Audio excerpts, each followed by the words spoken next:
This is a Headgum podcast. Hello, Halflings! My voice is still struggling from the wild week I had in America, so I can't do the full high-pitched thing, but I wanted to welcome you to this video. This is a Kickback with the one, the only Brennan Lee Mulligan. If you're wondering what the heck is a Kickback, well, it is an opportunity for us, the three black halflings, to sit down and talk to some of the best people about anything and everything. The conversation is guided only by us and where we want to go with the conversation next. We discussed a lot of things, including eating 16 meals a day, Spartan writer's room, how our bodies have adapted or haven't to childbirth, and also, what is the definition of cool? That and so much more is in this Kickback. This is the first half an hour available on our YouTube. You can catch the full hour over on our Patreon, which is patreon.com/TBHalflings. It's well worth checking out, and I hope that you enjoy it. So I'm going to throw it over to myself doing the Kickback with Brennan Lee Mulligan. So there's only one thing to ask, which is, Jasper, if you had one word to describe every single person watching this video right now, how would you describe them? Awesome. The scheduling situation for me this week has also been truly buck wild. Because you were in SF for Big Bad Con. Yes. And then scooted down here. Yes, basically. But then I was like, well, if I'm going to come to LA, I'm going to make the most of it. So I was like, I'm going to hustle. I'm going to message everyone I know and be like, want to do a thing? And then everyone responded. And so this week has been wild. Because I was like, I was expecting like a 20% hit rate on, the responses from people. And it was higher than 20%. It was much higher than 20%. So first of all, I'm not surprised. Second of all, you now know why I'm in pre-production for 5 seasons of D20. Right. We chased some opportunities, being like, we'll catch a couple. Yeah. We caught them all. Yeah, of course you did. I mean, honestly, I think this is on you guys, though. Like, how did you not think that D20 was going to catch them all? Like, you know what I mean? Like, who's saying no? We did. Who's saying no? I want to go on record right now to say Three Black Halflings will never say no to D20. Like, honestly, I could be 75 years old and unwell, and I'd still be there. I will say we are making infrastructural investments. I'll be vague about it, but we're making infrastructural investments so that we can more easily take advantage of it when cool cats like you happen to drop in and are around. Okay. So not for nothing, but that's pretty cool. We just got a scoop on this video. That's right. It's gonna go viral now because of that scoop. I'm gonna clip that bit and put it on social media. I hope I'm vague enough, Bridgman. If I wasn't vague enough, I'm sorry. I'll absolutely send this around to everyone. I can send it to D20. Make sure we don't get sued. That's good, not on our list of things to do. So yeah. Yeah, that's what Dropout said too. We're hyper litigious. It's so litigious. Actually, this reminds me of a thing which will actually be out on YouTube probably a couple days after this, which I recorded here on Tuesday. Yeah, Tuesday. And I literally opened that with I'll make this the announcement video. Why not? Because there's no rhyme or reason to anything Three Black Halflings does. We merely walk and things happen. So we're doing an adventure in Wakanda, which is a fantasy place that I made up, which is a cross between Wakanda and Rivendell. And we're doing this adventure to celebrate the release of the Black Panther movie, which is coming out next week. And we had an incredible cast for Bria Irongar, we had Alicia Marie, we had B. Dave Waters, all right here playing a game. And I opened the whole one-shot by saying, in Wakanda, we asked the question, why get sued by one mega franchise when you can get sued by 2? So, D20 you'll be like the 3rd on the list coming after Three Black Halflings. I wonder if there's like a kind of Mecarno shuffle you can pull there where it's like if you include enough huge IPs, maybe you can organize a situation where the giant corporations realize you don't have unlimited resources and start to sue each other for who can sue you. And then in the dust cloud that kicks up, you just sneak on in, launch the video, does really, really well. And then you whoop. Yeah, and then bye-bye. Bye-bye. Bye-bye. And then before you know it, I've trademarked Wakandel, and it's actually my thing, and no one can sue me anymore. Boom, there you go. Because you own Rivendell, and you own Wakanda, but neither of you own Wakandel. Oh, truly wild. But anyway, how are you doing? I'm doing good. It's it feels like there's a million things going on right now. How do you find in TTRPG space like seasons. Do not meaning like the seasons that you produce on D20. I mean like as in like the seasons of the year. Like, is there busy times? Is there slow times? Yes. Is that a thing that exists? Yes, absolutely. It feels like going around a clock almost, but if 6 o'clock was like New Year's, it feels like where it's like during the spring, what it is all the holidays are clustered around one part of the year, and I think that makes everything harder because there's a race to get things done in anticipation of all the time off around November and December. Yes, right, truly. And so fall always feels stressful. And then you get back into January and everything's kind of quiet. And suddenly you have the ability to get like back to inbox zero and answer your messages. Inbox zero is a thing? That's possible? Really? I don't believe you. I'm not at it right now. I'm not at it right now. I'm truly so far away from inbox zero. It's wild. What's that old thing of like, you cannot reach the stars, but you can guide your ship by them. It is impossible to get to inbox zero, but as a principle. If it is a principle, it will motivate you to go further than you've ever gone before. I also have to stop. I have to stop talking about how I aspire to inbox zero because I realize the more I say it, the more that people that have not heard back from me are like, guess I got archived. Yeah, because if you say like, oh, I'm like 2 emails away from inbox zero, then there's like 10. There's at least 10 people out there going, really? Fascinating. That's a really interesting theory you've got there, Brennan Lee Mulligan. If you haven't heard back from me, just know I also believe I'm a bad person. So everyone needs to get responded to. Everyone, no one gets left behind. The thing, truly, emails are. I think emails are like the acceptable thing where I think when you email someone, you're saying, I am willing for this not to be answered either immediately or within a month. You know what I mean? Like that, I think is a pretty unwritten rule. It's not like WhatsApp where you get the 2 blue ticks and it's like, oof. Yeah. I guess you hate me. Cool. Like, you know what I mean? Like there's no other way to take it. It's just like you've read the message, you've seen it. I've even had this before. They've started typing. And it comes up saying typing. Yeah. Nothing for like a month. And I'm like, wow. I fully function under the principle that everything is email. Texts are emails. Tweets are emails. Right. Now, I'm never on social media, but sometimes when I do log on, I think that the thing that stresses me out the most about truly social places like Twitter or Instagram or places like that is I'll see a mention and I'll be like, you emailed me. And I'm like getting back to it a week later. But if you respond on Twitter to something from 3 weeks ago, you look like truly like out of your mind. Yeah. If I'm like an unhinged thing to do, because Twitter is supposed to be disposable and people are doing bits, right? And so immediate. So someone does a bit and they're like, "Uh-oh, a bird made of almonds." Someone tagged Brennan LM.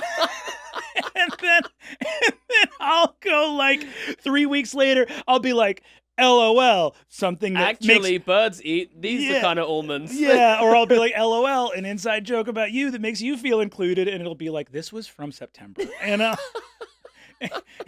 like that they're looking at their phone going, oh, Brennan replied. Okay. Also, I rely so much on feeling good about communication by having voice and tonality. So the first time I watched my wonderful fiance Izzy Rowland compose, shout out, Sex Lives of College Girls out now on HBO Max. Probably I don't know when this is dropping, but soon. The first time I watched my fiance receive, ingest, contemplate, respond, and send a reply to a text message within the same exhalation of breath. Right. I went because minimum a text message 15 minutes. Minimum. And that's if I'm working hard if I'm not distracted, I have time. Yeah. I'm like, okay, so this text message said hello, and then it said and then it said a compliment. So I need to think of a compliment. Oh my god! Matches. Now that I know this as well, to peek behind the screen. Yesterday we were trying to organize this and make sure that we had timings right, and I got a message from Brennan, which through the phone I got a sense of just like, hey, look, I feel like I got the tonality through the phone because it was just like, call me, effectively, just like, can you call me? Can you call me? Because I don't know where, and I was just like, oh, I feel so bad that I can't call you right now. Every message from you is a treasured gift, and to be here in this space with you is an honor and a privilege. And also for you, for me, for everyone on Earth, it should be illegal to reply to emails. When I send you an email, that should be the last email, even if I'm asking for something. Right. Because to get an email response, I was like, why? I sent the email to respond to your email, and now you're sending me another email? Yeah. Now I just have another email to respond to. Yeah, true. That's so true. And if you're like me as well, I get like hyper... I feel like hyper anxious just generally like emailing anyone. Anyway, especially when asking for anything, because my Britishness refuses to allow me to feel okay about asking for a favor of any kind, even when I'm paying people like a good amount of money or whatever to do something. Paying people just puts you now in a second obligatory relationship. Exactly. Where you're like, and as someone paying you, I am responsible for responsible you. for your well-being. And I owe you. Yeah. By Absolutely. paying you, I have come into a sense of obligation towards This is exactly it. And I will. This is probably like your nightmare actually as well. I will email you because in my head it's easier on the same email thread from like something else. Yeah. Is that better or worse? I reckon it's probably worse. If like you're saying about adding emails on emails is bad, me replying with something completely different on the same email thread probably wasn't good. I'm exploring the heart of my fear in this moment. And I think that it can go either way, because I think that there's two things here, right? One is a new email can keep things separate, compartmentalization. That's good. Yeah. However, it can also clutter an inbox. Well, that's my thinking. Right. Because it's easier for me to be like, this is all the conversations I've ever had with Brennan in one place. So I think what it is it's about time and delineation, right? If there's a lot of emails in a short period of time across different topics, probably better if it's all in the span of the same couple of days, just keep it on one thread. Right. Right? But if you're resurrecting an old thread with something to kind of minimize, that probably already got archived. And now what I'm going to have to do is want to go back and scan the earlier thread of emails. To make sure there's nothing that... to make sure that contextually... Whew, yeah. I mean, I think this really says something about where we're both at in our lives right now. That I said before we started recording this, we can honestly talk about anything we want to. Yeah. And all we've done thus far is talk about emails and how awful it is to try and reply to all emails. In this world, whatever you do, if you start to do it a lot, whatever profession or industry you're in, eventually your job will be emails. Yep. Everything cycles back to emails. Most of my job is emails. Yeah. Yeah, for sure. Yeah, it truly is. And like, I think people think that this is our job. This is not. This is like 5% of our job. This is the reward for my job, exactly. which is emails. Yeah. Absolutely. Oh man, it's so true. When I sit down in the dome and get ready to start a game, I honestly have a weird moment of being like, "Whew, a break from work." I get to play some D&D. That is truly so funny. This is the break from work. This like however long recording session that's going to be brutal and tiring or whatever else. This is a break from the monotony of just constant emails. Do you know who Brian Shaw is? You aware of Brian Shaw? No, I don't think I'm Brian Shaw is one of the world's strongest men. He is a giant. Okay. So a lot of bodybuilders tend to get really broad. It's helpful if you're shorter, right? Because putting mass on a lanky frame is really challenging. Brian Shaw is one of the world's strongest men. He's wild to look at because he's the height of like an NBA player, but when you see him the first time, he doesn't look tall. You're like, oh, I bet that guy's about 6 feet. And then he stands next to someone and you go, because he's so wide. He's like a giant, you know, he's wild looking. So Brian Shaw did a video and I think I may have mentioned this before somewhere, but he did a video that was it was like one of those like little BuzzFeedy, like, what is Brian Shaw eating today? And you watch it and you're like, oh, I wonder, this looks like a fun little clickbaity, this is a way for me to put something on while I scarf down a meal real quick. Yeah. Beep, beep. And you watch it, and your facial expression as it starts is like, huh. And by minute, it's like a 9-minute video. By minute 7, you're just like, what? Because, first of all, he eats 13 meals a day. He works with a nutritionist, because that's the whole thing, right? Yeah. Is like in any kind of weight training thing, the actual lifting of weights is such a small, like you build muscle not when you're lifting weights, you build it when you're eating and sleeping. Yeah. So you're tearing muscle when you're working out, right? And then it regenerates. Then it regenerates big, beefier. Yeah. Beefier. And so he said something. So first of all, the kind of horror in this video was stuff like, oh, he's talking about the importance of dentistry because the wear and tear on his teeth from the amount he has to eat. Yeah, there's the face. This is, oh my God. It's fucking bleak. This is so bleak. It's bleak. And because my teeth are being filed down because I'm truly chewing so much. Meal 5 is like a 2-gallon smoothie, and he says, this is one of my favorite meals because I don't have to chew. Oh! Chewing should never be a bad thing. And then he says something that maybe there's some relating to this, but it is one of those things where you're like, oops, you said something normal to you that is going to haunt me for the rest of my life. Truly. Which was, he said, when he gets to the gym, he starts working out. It's like his third workout of the day. It's like in the early afternoon, and he says, honestly, sometimes it feels like working out is my reward for my job, which is eating. Then that's how he views it. Eating to him is the thing that brings him stress and is the part of his day which he considers hard, right? And then the weight training is something that actually is sort of gratifying to him. That is bananas. Bananas are a huge part of the diet. He's eating a lot of bananas. Thank you. Thank you so much. That was a poor choice of words. That's on me, not on you. I apologize. By the way, everyone, this is Brennan Lee Mulligan! Hey! Thanks for having me, Jasper. I appreciate it. I'm genuinely so thrilled to have you here. Welcome to Three Black Halflings Kickback, where we talk about anything and everything, including filing down your teeth to stumps because you eat too much food. That it definitely tracks for me, but it's still something that I don't want to ever think about again. Mm-hmm.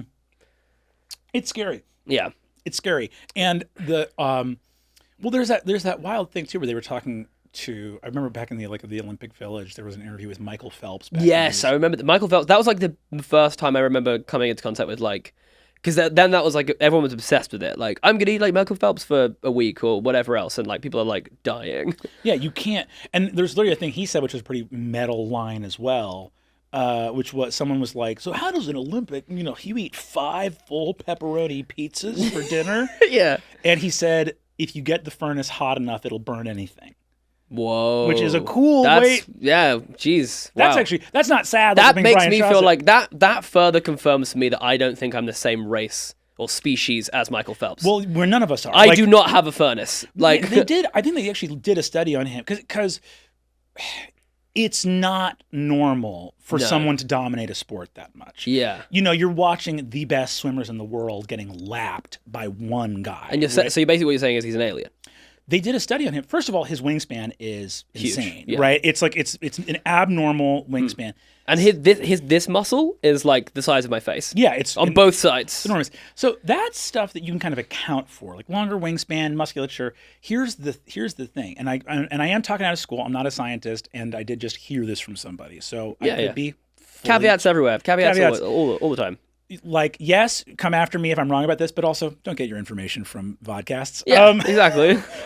Research them and then come out. Yeah, come at me. I'm a comedian on a show. Yeah. Don't get your information from me. But I have heard at least that there was a group of doctors that were working with Michael Phelps that literally were like, your body produces a fraction of the normal amount of lactic acid. Whoa, so his recovery time is just through the roof. When your muscles are burning, the experience of them burning, that is acid being released in your body. It's burning you. It's the pain is from, and especially when you're running and you're like, I can't keep running. My legs are on fire. That on fire is lactic acid. Michael Phelps does not get as tired as other people. So That's wild that he doesn't get as tired because he's literally not releasing the chemical in his body that makes you like. That's I understand it if it's just like he's just hyper endurance, but he's not releasing the freaking chemical. Yeah, or it's like, or honestly, the way I heard it was almost characterized as like a problem. It was like, oh, you don't have lactic acid glands, like you don't have the thing you need to like. Yeah, is he gonna like break down at the age of? Well, like, that was my. Do you know what I mean? This like, is where we depart from the sort of conversation I had about it, but I do wonder, like, yeah. Like pain is useful. It's kind of important. It's like, oh, my leg hurts. Oh, right, it's because it's broken in 3 places, so I'm not going to carry on walking. Exactly. So there's this weird thing where it's like, what is the utility of lactic acid? And there's that weird thing where you remove an inhibitor and suddenly something is able to do things it could never do before. But you do have to ask that question of like, well, what was that inhibitor doing? Yeah, because there's a function to it. Yeah, exactly. I think the really scary part for me is that there are going to be people out there that go, oh, so all we need to do is just like not, we need to train our bodies to not release lactic acid. Like that's the wrong takeaway to take from this. Yes. You know what I mean? Like but you know for a fact there are like athletes out there being like, okay, cool. So all I need to do is just find a way to not release lactic acid into my body, and I'll become Michael Phelps. For sure. But then on the other, like that's the funny thing is like the kind of like the workshop of biological evolution and what anomalies mean. I don't know if this like lactic acid thing Michael Phelps has is like a straight up mutation or not, but it's an interesting thing because yes, there's some biologists put it in a great way, which is like evolution punishes very specific things.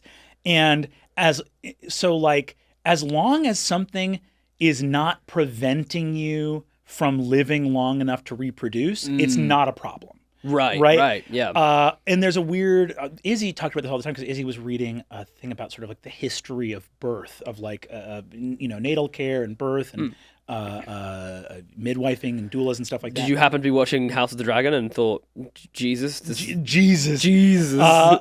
Izzy's been watching births on Instagram for a long time, since before House of the Dragon. This has been a point of interest for a minute now.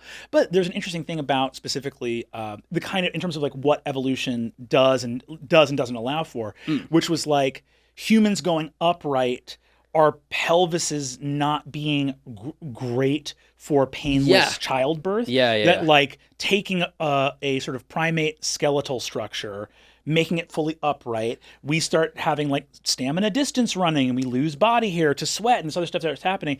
And it's like, ooh, this structure of the bones to the birth canal to everything else.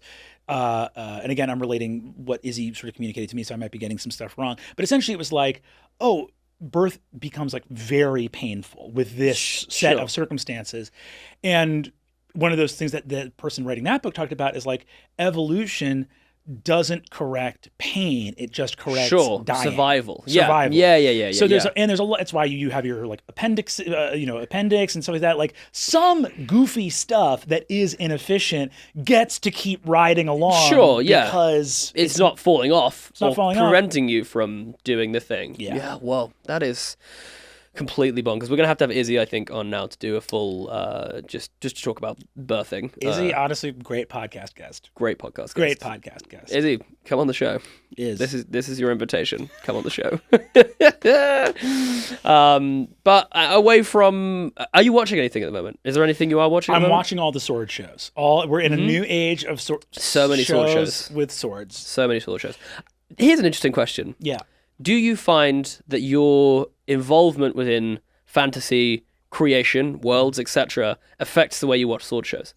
Ooh, I think that's a great question. And I think for everybody, when you are telling a lot of stories, especially if you're telling the amount of stories that is necessary for like it's your job, like you have to do it for a living, you end up getting a lot more empathy for show creators because this is 100%. This is my thing. Because I think when, and again, I've been writing stories for a long time, so I've sort of always had this, but especially doing D20, things that as a fan you might go like, I like or don't like that, or I judge or don't judge that. Yeah. Now I cannot help but filter in, well, we don't know what timeline they're. Like I watched The Rings of Power, which I had a great time watching it. I loved the Rings of Power. I had a great. I The loved Halflings it. are definitely sick of me talking about Rings of Power at this point because I had literally am not sure about it, and I won't. I'll continue to talk about it. I'm going to talk about it right now.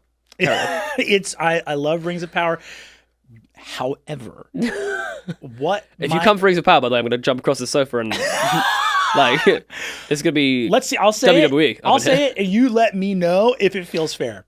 Rings of Power to me, and this is what I mean by putting that creator filter on. Yeah. Rings of Power feels to me like they assembled an incredible team of the most brilliant people they could find. Agreed. Gave them unlimited money. Yep. And 20 minutes to make a show. And I don't know, that's a total intuition on my part. I could be totally wrong. But what it feels like a lot of the time is I'll be like, oh my God, that twist or that plot hook was brilliant. And then 5 minutes later, they will be like, the sea is always right. And I'll be like, the sea is always right? Do we want to give one more pass? Yeah. Where you go like, how did that? And to me, what that says is like, you don't get a show that good without having brilliant writers. Sure. You don't get a show that good without having brilliant actors and brilliant costume designers and everything else like that. Yeah. And there's parts of it where I go like, God, the dwarves are so good in that show. I just love the dwarves. Durin and Disa and Durin's dad, Durin as well. Disa singing in the mountain genuinely will haunt my dreams in a positive way for the rest of my life. The first time anyone has made Tolkien's dwarves look as cool as they were supposed to be. 100%. Right, when she's singing and you see the vibrating of all the dust on the and one of the first, you have these tropes of like elven dwarven animosity. When when the dwarf king says why he's not going to help the elves or he's not interested in it. You go, well, shit, I don't disagree with anything you said. Because you see Durin like, my friend, the elves are going to die. And you've always seen this kind of like, I'd never trust a ring in the hands of an elf. Also, knowing what we know. It's great. Painful. And then you see this dwarf king being like, and for the first time, you see his like this like dwarven curmudgeonliness. And then you see him say, the elves of all people get to live forever. They can still live forever. They just have to leave Middle Earth. Why would I sacrifice the safety of my people to preserve an unearned privilege that they have? To make sure the elves' summer home here in Middle Earth is fine. They have another home. They have another home that only they can go to. So, Explain to me. And I looked at it and I was like, dwarves rule. I identify with the dwarves. I don't even dislike Elrond and Galadriel, but watching that dwarf king say that curmudgeonly thing and how justified it was, I was like, I fucking hate elves. Like this fuck elves. Fuck elves. Yeah. I will admit, I do think they did a very good job with like Elrond and Galadriel. I was like, I actually enjoy these as characters to the point where I was like, that actor, can we get him back to do Hugo Weaving in Lord of the Rings? I love Hugo Weaving, don't get me wrong, but also it's like, my guy in Lord of the Rings is just like, it is the same delivery on every single line. It's great. I love it. I love it when actors wind up with a largely like genre fiction career, and you can just tell it's the full Alec Guinness thing. It's the full I learned Shakespeare. I'm here doing something. But it's so funny because it's like those stories mean so much to people, and it's But I think I totally agree. So I think it's fair. I definitely think it's fair in the sense that it definitely came out sooner than I was expecting it to come out, which also potentially might confirm that to be the case. I think that it felt like for me it felt like a beautiful love letter to Lord of the Rings, to the originals, to the books, whilst also making it accessible, making it like enjoyable, funny, etc.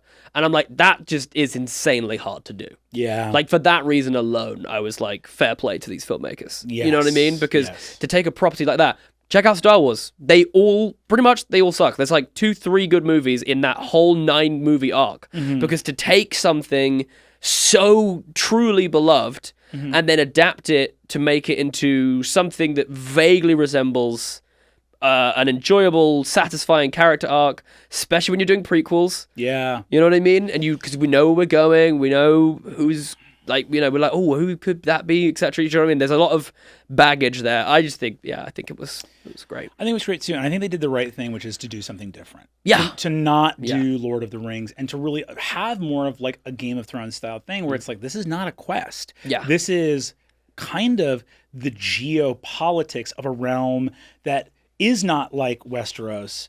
It's much more primeval and fantastical and mythical, but you're still having this, like the idea of Galadriel hunting Sauron, and you're like, how do you hunt somebody in a place that's mostly primeval wilderness? Yeah. Like, it's a wild thought of like, it's very cool. I love it. I hope that you enjoyed that. Did you know there's another 30 minutes available over on our Patreon right now? There'll be a link in the description to our Patreon below. If not, it is patreon.com/PB What else would you find at this Patreon? I hear you all clamoring to ask me. Well, you can find other kickbacks, including with all of the NADPOD crew. Well, not quite. We did one with Emily Axford, Brian Murphy, and Corporal Tanner, and I did do one with Jake Hurwitz, but I managed to lose the audio. It was very, very sad. What else would you find, you might ask? Well, how about actual play talkbacks for every single season that 3 Black Halflings has done, and further deep dives for all of the class deep dives that we did over on our main feed? You can also find those as well. But did you also know that right here in the next few days on the 3 Black Halflings YouTube, you will find an exclusive one-shot DM'd by me, which is inspired by both Wakanda and Rivendell. That's right, Wakandale is back. To celebrate the launch of the new Black Panther series, we have an extra special one-shot with an incredible cast of B. Dave Walters, Alicia Marie, and the incredible Abria Iyengar. I cannot tell you how epic this one-shot is. There is tears, there is laughter, it is absolutely amazing and not to be missed, so please make sure that you're subscribed to this YouTube channel right here, right now. Just hit subscribe, it's right there, the button is right there, it takes you 2 seconds, and once you are subscribed, you will get notified when that video drops. It is not one to be missed. It was truly an epic, high-level adventure for the ages, and I'm so excited to share it with you all. Plus, we're going to be having all of the videos from this season's actual play, Tales of Wagadu, uploading very, very soon. We're working super hard to bring all those videos to you. So again, make sure you keep it glued here at 3 Black Halflings YouTube. We have so much cool stuff coming for you. So long, Shire folk. That was a Headgum podcast.